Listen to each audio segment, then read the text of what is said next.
శ్రీ మహావిష్ణు యొక్క 21 అవతారాల పేర్లు ఇప్పుడు మనం తెలుసుకుందాం. మొట్టమొదటి ఆదినారాయణుడు, తర్వాత సనక సనందనాథులు, తర్వాత యజ్ఞవరాహ అవతారం, తర్వాత నారద మహర్షి తర్వాత నరనారాయణుడు తర్వాత కపిలావతారం తర్వాత దత్తాత్రేయ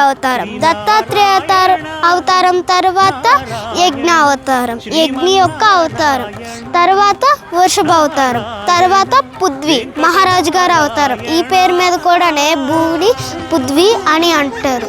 తర్వాత మత్స్య అవతారం, తర్వాత కూర్మ అవతారం, తర్వాత ధర్మంత్రి తర్వాత మోహిని అవతారం తర్వాత నరసింహుడు తర్వాత వామనమూర్తి తర్వాత పరశురాముడు తర్వాత రామచంద్రమూర్తి తర్వాత బలరాముడు తర్వాత శ్రీకృష్ణ భగవానుడు తర్వాత బుద్ధ అవతారం తర్వాత వచ్చే వంటిది లాస్ట్ది కల్కి అవతారం.